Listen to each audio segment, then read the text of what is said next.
and calls her a schemer. As always, the slut looks at Zhou Peng, too much of a loser, and asks for his help. He has to make them let her go and be happy with Zhang Yi. She also says that Zhou Peng is a good man, but he's poor and weak. Zhang Yi's brother is the one who can make her happy now. The kid even falls in pain now. She bolted, trying to go to Zhang Yi's house, but the others stopped her. The reason is that everything is her fault, so Yu Qing doesn't have the right to thrive alone. Dr. Zhou Kier reminds them again that without medicine it's certain death, and leaves. One of the injured kids, the smarty there, says they should go ahead with the plan to spread the word that Zhang Yi has plenty of food. The smart one says that when Chen Zheng and the others take Zhang Yi's house, they can get medicine. Yu Qing is against doing this to Zhang Yi's brother. The other girl makes it clear that if she opens her mouth, she'll lose her teeth now. Zhou Peng is against hitting the bitch, but says to her that this plan is the only choice. They posted in the building group the photos and videos that Zhang Yi sent. He really has a lot of food. Seeing the message, Chen Zheng drools and says, "That's perfect. I can get revenge for the leg." In the residence group, people asked Zhang Yi to distribute his supplies to everyone. Others asked for just one meal. Aunt Lin asked for food, and another mother in the group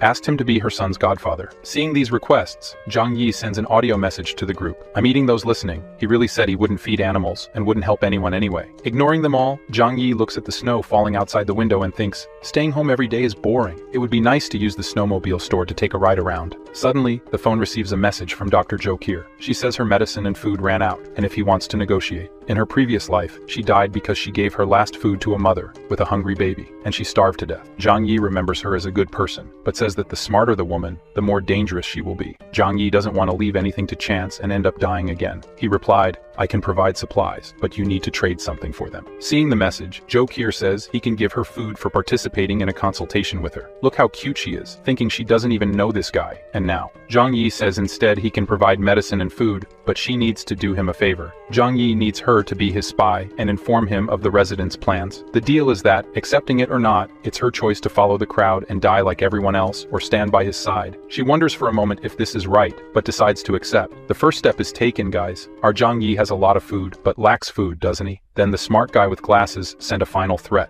"Zhang Yi, where are you? Last chance, are you going to deliver the supplies or not?" Seeing the message, Zhang Yi trolls in the group, saying that his food just ran out. The wounded smart guy threatens him, and soon, Chen Zheng makes a group without Zhang Yi, planning to join together to steal everything he has. Zhou Kier and Uncle Yu are in the group and decide to warn Zhang Yi about it. With that, Zhang Yi is sure that Dr. Zhou Kier was cooperating with him. Zhang Yi tells her that he has plans to defend himself, just don't be with the herd. It was 2:30 in the morning when a group of armed people marched home, shouting that they had to kill the selfish one. They hammered the door with all their might. Seeing this through the security cameras, Zhang Yi turned on the high-voltage device. Those who were close were electrocuted and died. What a pity. The others were scared and wanted to flee. However, as soon as they turned around, they were blocked by Chen Zheng and his gang. He ordered them to continue breaking the door, or they would die. To motivate the residents, the smart one with glasses said that now, they have to kill Zhang Yi to avenge the neighbors he just killed. Besides, inside there's a fireplace and plenty of food. Encouraged, the residents grabbed a wooden log and continued trying to break down the door. Zhang Yi, after some time drinking wine, decides to help them. He took out his sound system, played action music, and said that this was to motivate them. Listening to the music, and with more anger, 20 minutes later, the door was only scratched, and the guys were fainting from hunger and exhaustion. The residents, who didn't even know the door was made of steel, were puzzled. One of them goes there to inspect with a magnifying glass and says it's the same material as bank vaults. A door like this, not even a tank could knock down. Zhang Yi, on the other side of the door with his crossbow ready, only aimed well at the throat. The guy was agonizing there, and the other neighbors ran, shouting that he had weapons. Somehow,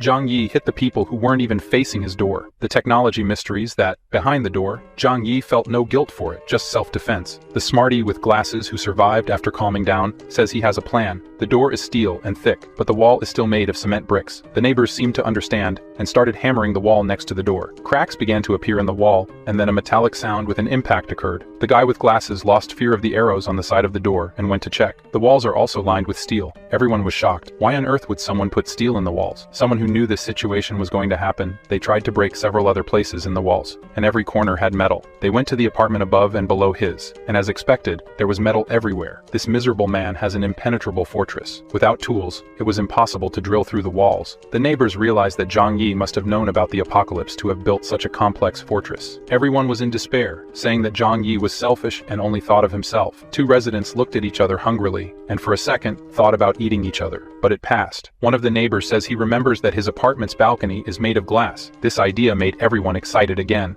Using wooden planks from the neighboring apartment to his, Zhang Yi sat calmly while everyone together gathered on the balcony. Unfortunately for them, the glass was bulletproof, and they couldn't even scratch it. To help them warm up because it's very cold outside, Zhang Yi took a Molotov cocktail and threw it into a hole in the wall, which soon fell from the ceiling on their heads. In the element's view, it was 1 second of terror, and then many of pain, catching fire completely. In agony, he jumped from the balcony. The fire spread, and everyone else was also protected against the cold, while Zhang Yi watched everything. The others tried to go back to the apartment next door. However, the others didn't let them, for fear of burning themselves too. They fell off the planks, and any of those who didn't fall took the opportunity to warm up a little. After a while, the repentant residents returned to his balcony in front of the glass, begging for food. As in his past life, they ate. He doesn't even feel sorry for them. Hess shows them warm pasta to see them drooling. He even puts it on a table right in front of them. Zhang Yi then told them that for whoever brings Chen Zheng's head will receive food for a week. Hearing this, everyone looked eagerly at Chen Zheng in the neighboring apartment. Even those who were behind him heard Zhang Yi's words. Killing Chen Zheng means food and drink for a week. Chen Zheng even locked the door with everyone's gaze, but before he could get closer, his men and the gun in his hand stopped him. At this point, Zhang Yi put the reward notice in the owner's group. Anyone who could kill Chen Zheng would receive a week of food. The next morning, the skinny ones were waiting to ambush their food. Even if he had a pistol, they could surprise him. Chen Zheng and his loyal followers were attacked from behind, but the result was that both were lying on the ground. The boss ordered them to be stored as food, and one of his men saw that the boss was wounded in the back in this attack. Chen Zheng called Zhou Qi to come treat his wound. Soon she was doing the dressing, and said it wasn't for free. Chen Zheng says she can eat with them. Seeing what the soup everyone was about to eat was made of, she says she prefers to starve to death. Chen Zheng at least says that she would be the last person to become food in this building. Ignoring this nonsense, she tried to leave. However, Chen Zheng said that only after he was healed could she leave. She sat in the corner of the room, while the men resumed discussing their plans to get Zhang Yi. Man, look at how far human beings go in extreme situations. If Chen Zheng hadn't been injured and still needed her, I bet he would force more things, you know? She, after hearing the plans, said she was going to the bathroom, but she was actually there to tell Zhang Yi what she heard.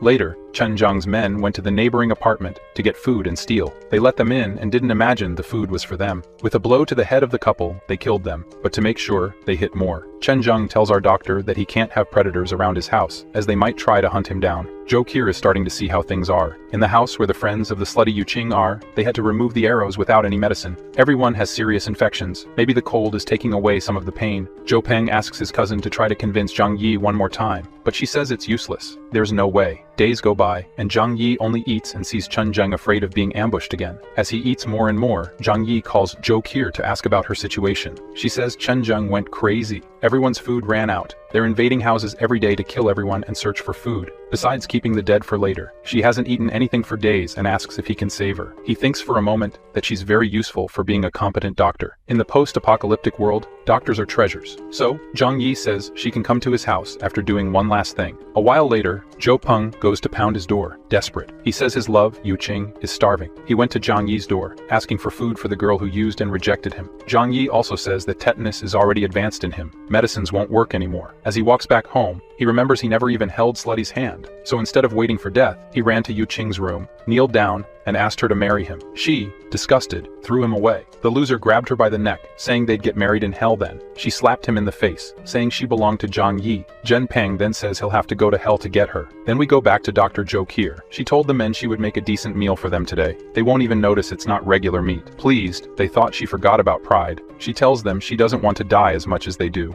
After helping a little, she says she'll take care of the rest alone. Putting something in the soup and stirring well, she had to make an effort not to vomit right there. Sometime later, she served everyone. The soup looked really nice, everyone said. To gain their trust, Zhou Qi also served herself a bowl of soup and went back to her room. Hoping her medicine would take effect, she put a whole vial of sleeping pills in it, and in minutes everyone was asleep. Relieved it worked. She sent a message saying everyone was asleep. What should she do next? Zhang Yi's order is to take everyone to the balcony. He was watching everything from the other side. Feeling cold, she asks if he intends to kill them. Hearing this, he threw a rope and said, it's more or less that. She should tie everyone to the balcony railing. She says he could at least help, but he says she's the one being tested here. Tying everyone to the railing, she grabbed Chen Zheng's gun. Worried, he warned her to remove the magazine and throw the gun at him. She even tried to bargain if she should trust him, but with the argument that it's her only choice. Zhou Qi obeyed and threw the gun at Zhang Yi. After receiving the gun, he examined it, confirming it was the same one Chen Zheng used. Then he went back to the room, grabbed a water hose, and from there, he threw water onto the balcony, without even warning Zhou Qi. She entered the apartment while the water was falling, and in a short time, Chen Zheng and everyone else woke up screaming. Looking at their hands and feet tied together, he realized he had been drugged. All he could do was curse Zhang Yi a few times. After a few sprays of water, Chen Zheng turned into a popsicle. Dr. Zhou Kier, too weak even to stand up, calls and says it's all done. After a few minutes, our beautiful doctor was at Zhang Yi's door, observing through the cameras. Even though everything has gone well so far, he wanted to make sure there were no risks. She should open the heavy door and enter while he pointed the gun. She finally entered and fell to the floor. Just the warmth inside the apartment was good enough. Approaching from behind, Zhang Yi says it's not over yet. He has to make sure they're not hiding anything from each other. He has to be sure of that, and she knows how to do it. Blushing, she knows what she has to do. Zhou Kier takes off everything and remains only in her underwear. Now that he can see she's not hiding anything, Zhang Yi says it's perfect now, leading her to the room where she must take a shower and change her dirty clothes. When he heard the sound of the shower, he took all the items from the medical kit and confiscated them. It was always better to be cautious. A pleasant time later, Zhou Kier, dressed in pajamas, came out of the bathroom, a sight that moved Zhang Yi. He asked her to sit down and dry her hair. He says he let her go because she's valuable to him. If she doesn't obey the rules, he won't show any mercy.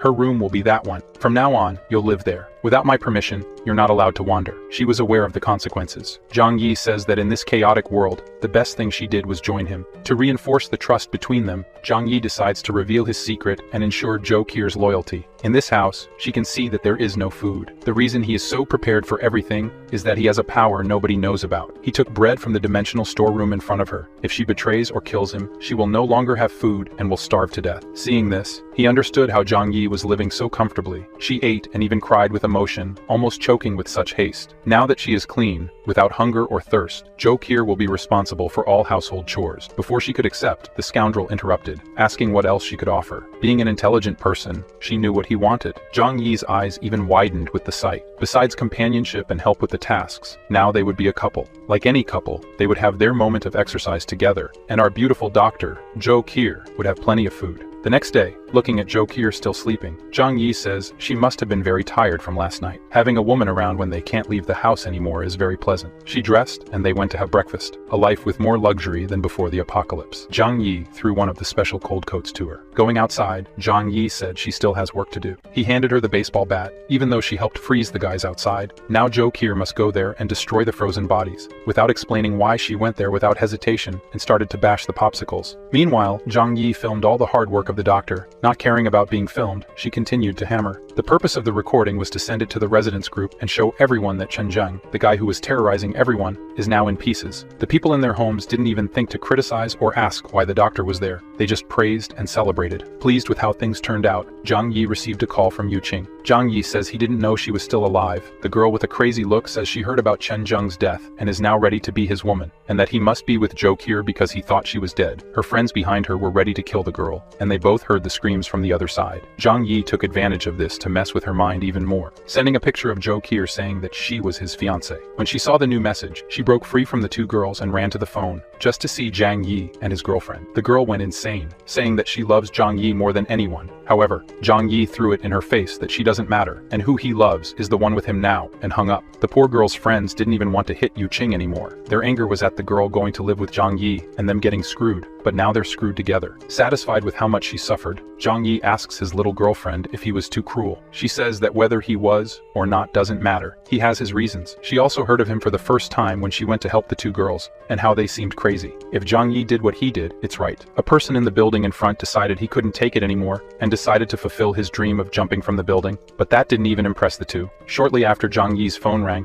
on the line was his uncle Yu, happy. Zhang Yi says it's great to know he's okay. He survived everything thanks to the supplies he saved from Zhang Yi's warning. Furthermore, now he is with Shi Limei, the single mother from before. Her son is sick, and they need medicine. Of all the people, Uncle Yu was the only person Zhang Yi would help, so he told him to come get the medicine later. After telling Zhou Kier about his uncle, and having his juice, someone was knocking on the door. Checking the security cameras, he saw it was his uncle and Zhi Limei. That's all they had. He didn't even open the door. He threw the medicine through the opening in the door onto the floor. His uncle thanked him for the help, but the woman wanted more than that. She knows he has a fireplace and asked to come in. Her baby needs to warm up. At this point, Zhang Yi says it's screwed. He didn't want to hurt Uncle Yu, but above all, safety comes first. He lied that the coal ran out, and now he and his girlfriend have 7 or 8 coats to keep warm. Uncle didn't want to bother Zhang Yi anymore, but the woman insisted more and more on coming in because they couldn't if Zhokir the doctor was with him. Zhang Yi's argument was that she's engaged to him, and that's why she's here. She blushed all over, hearing that. Finally, Uncle Yu got tired of hearing it and said that's enough. Just the medicine was great, they still have food. After sending them away, Zhang Yi was even tired. This woman in his past life survived for nothing. Since this conversation tired him out, he went to rest on his girlfriend's lap and have a great view. Zhang Yi thinks that Zi Limei being around could even mess up his plans. It's no wonder that when they returned home, Uncle came to ask why she was abusing his nephew's trust. She even says it's all for the baby's best interest, but Uncle reminds her that he owes his nephew. If it weren't for him telling him to save food before the apocalypse, he would have nothing. Instead of agreeing, Zi Limei claimed that Zhang Yi didn't give medicine to help. Everything was for him to collect favors later, saying that Zhang Yi is a selfish man. Uncle, hearing this, shouted that everything has limits. He may be old, but he's not stupid. If she badmouths him again, she'll be alone. The smart woman let the subject drop.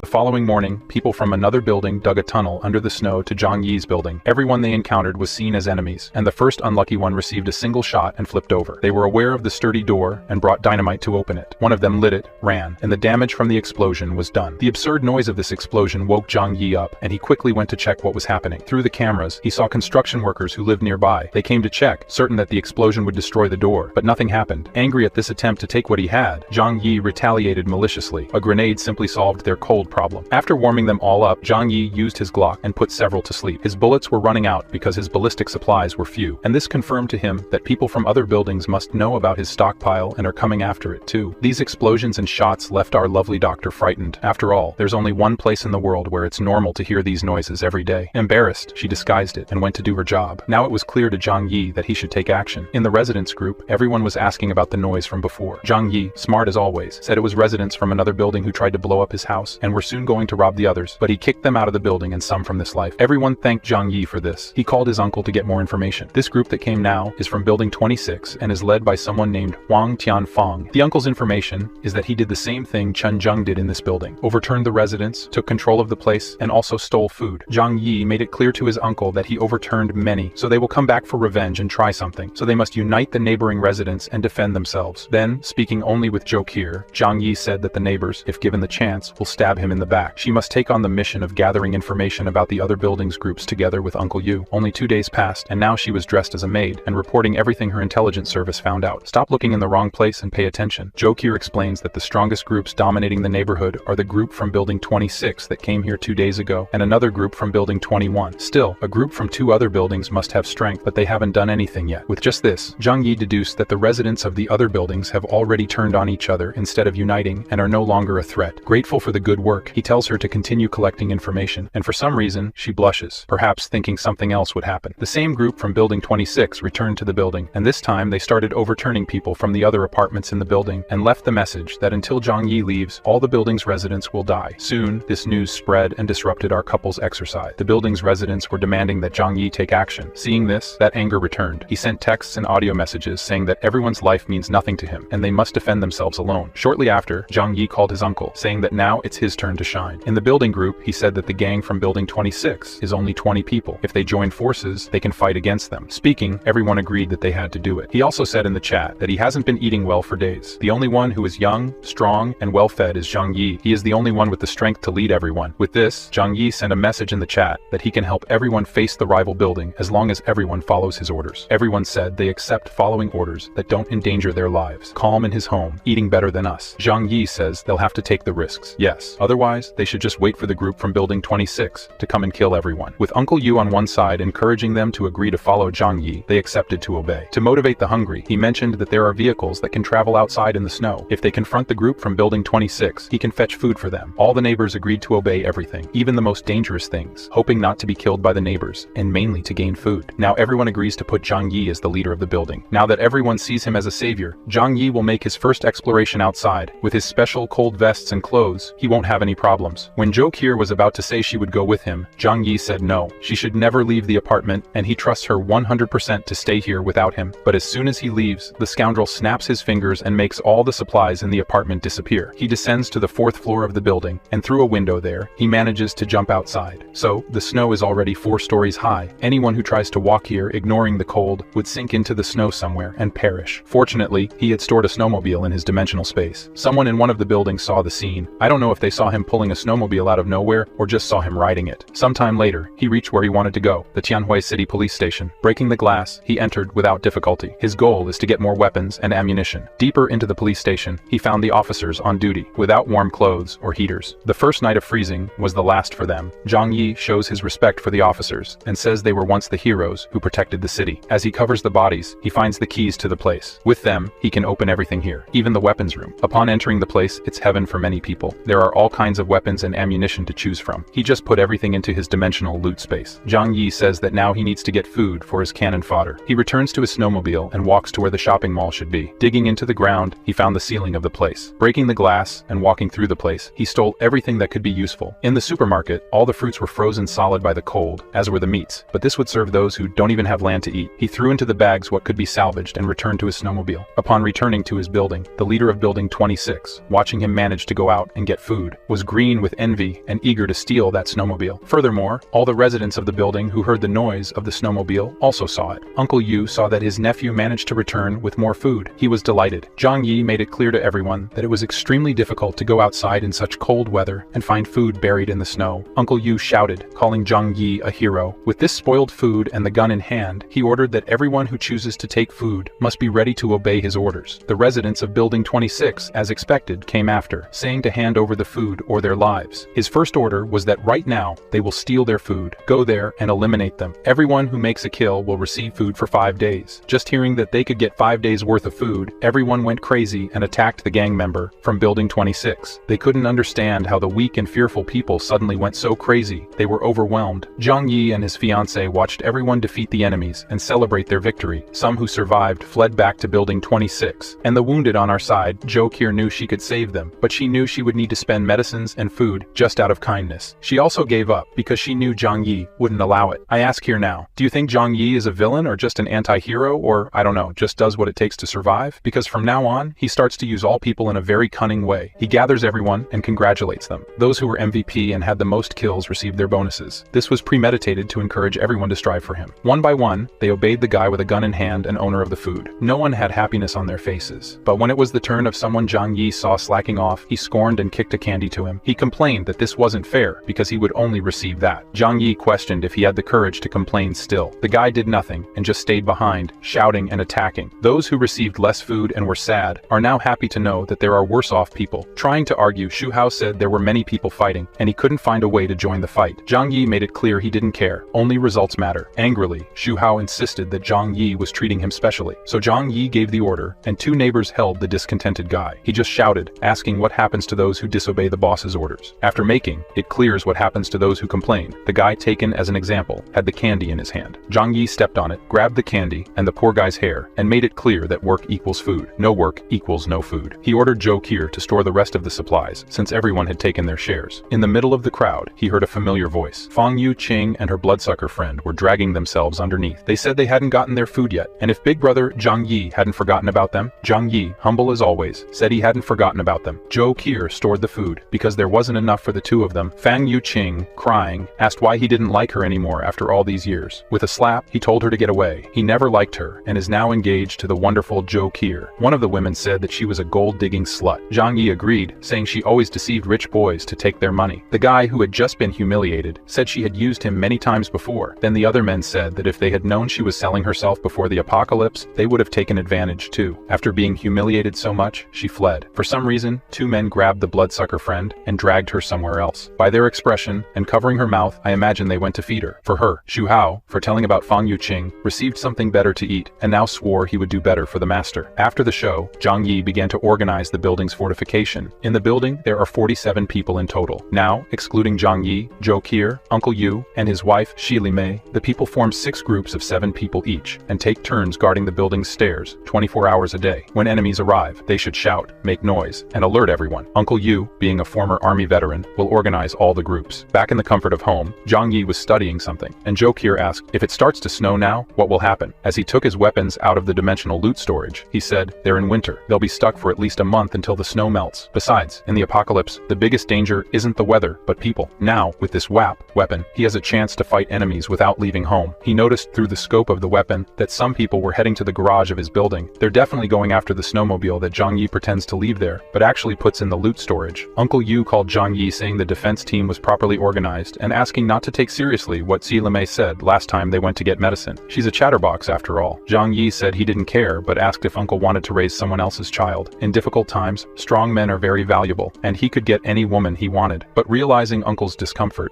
Zhang Yi said Zhang Yi is also a good woman, and if that's the case, he should knock her up too. However, Uncle said that in an apocalypse, one shouldn't think about that, and now he'll go back to work. Zhang Yi told Jokir that these matters of children should be thought about calmly. In the tunnel they dug, some people from Building 26 came back secretly, planning to make hidden thefts. The first of them almost got a beating. The guard shouted enemy attack, and a brawl started on the stairs. The group from Building 26 didn't count on the fact that now Zhang Yi's building was so well protected, and the survivors fled. Outside, enjoying the good life, Zhang Yi saw the enemies fleeing and said he was really in the mood to shoot some. Taking his WAP from the loot storage, through the scope he could see perfectly, with an absurd calmness, even knowing the result of pulling the trigger. One of the fugitives got a shot right in the head, and the others, realizing what it was, ran even more frantically. Zhang Yi thought to himself, this feeling is great, and decided to enjoy it more. All the shots were precise, aiming at the head and the clock. With 7 capsules on the ground, there were 7 bodies in the snow. With this, he was sure he had sent a message to all the neighbors of the buildings. Zhang Yi, leader of Building 25, has a rifle, and there's no way to confront him. Now they must follow his orders. The next day, Jokir brought food, saying she was practicing her cooking. Additionally, she asked about the noise on the balcony last night. Without hiding anything, Zhang Yi said he shot and killed 7 people. The woman's reaction was simply to say that Zhang Yi is amazing. Zhang Yi even asked if she wasn't curious why he used an AWP to do it. Jokir said it's none of her business, and it doesn't matter what he did. She's with him, and it's better than dying outside. In other words, she doesn't care what he does to others outside. Zhang Yi even praised her, saying she's smart and doesn't have unnecessary curiosities, and he likes that. Meanwhile, on the other side, residents of Building 26 looked at the bodies in the snow. One of them is related to the boss, worried because they didn't get any food and now lack men to carry out their plans. Tianfang got irritated and ordered to bring the bodies of David, his relative, and the others to have more food. Meanwhile, Zhang Yi decided to go out for another round. Everyone respects him now, and of course, they're very scared. With headphones on and Uncle Yu on the line, Zhang Yi is now sure the building is safe. Meanwhile, the leader of Building 26 could only stew in bitterness. If he could get that motorcycle, he could go out to get cigarettes and food. Those who went before to look for the motorcycle didn't find it in the parking lot and were shot. Zhang Yi rode the motorcycle until he reached where he wanted to go, the district of machines and imported cars. The warehouses were so large that they hadn't been covered by snow yet. Breaking the roof, he descended with a rope and put everything in his infinite loot storage warehouse. Now these luxury cars have no value, but at some point, they might. The next step was to go to a gas station. He needs it for his generators and machines, including his snowmobile. Unfortunately, for him, the station was completely buried in snow. It was impossible to dig 10 meters. Frustrated that his plans didn't work out for the first time, he threw himself into the snow and thought about how good it would be to have gasoline for all his stored machines. It was thinking about that he remembered he also had a giant excavator stored. With the little fuel he has, he can dig and dig in the snow. It didn't take long until he managed to clear a path to the gas station. Inside the place are the warehouse tanks of the station. Luckily, the fuel isn't frozen. All he needed to do was seal the tanks and store them intact in his loot storage space. For a moment, he realizes that with this and his excavator, he can dig and retrieve everything buried, and no one will be able to stop him. Meanwhile, in the building, a neighbor's child had a high fever. Jokir went to attend to the child, but couldn't do much because Zhang Yi always keeps the medicines. Uncle Yu brought leftover medicine from his girlfriend Zilamei's son. He comforted the mother that everything will be fine. The child's fever decreased. However, Jokir reminded the mother to keep an eye on his condition. They had barely stepped away when they heard a scream. Aunt Lin attacked the baby, and in the impulse to protect her son, the mother intervened and got shot. Jokir managed to grab the baby for a few seconds. Aunt Lin went crazy, saying that because they didn't help her grandson, he didn't survive, so no one has the right to have children here anymore. The lovely Jokir, determined to save the child, ran with him through the stairs. Aunt Lin managed to grab the doctor's leg. Like the mother, she protected the child with her body. Aunt Lin was determined to kill everything in her path. Uncle Yu kicked Aunt Lin and threw her down the stairs. He arrived just in time to save the boss's wife. He wouldn't forgive himself for failing to keep everything safe in his absence. Aunt Lin was furious with all of them. Uncle Yu made it clear that Zhang Yi eliminated Chen Zheng, and that's why everyone is safe. Additionally, Jokir recounted that after Chen Zheng was gone, she begged Zhang Yi to give medicine to her grandson. However, when she went to deliver it, she found out that Aunt Lin herself had killed her grandson to eat him, leaving the old woman screaming in denial. The men who came with Uncle Yu said that she must pay for her evil deeds, and they can help. According to them, fat burns well, and it's been a long time since they had a good bonfire.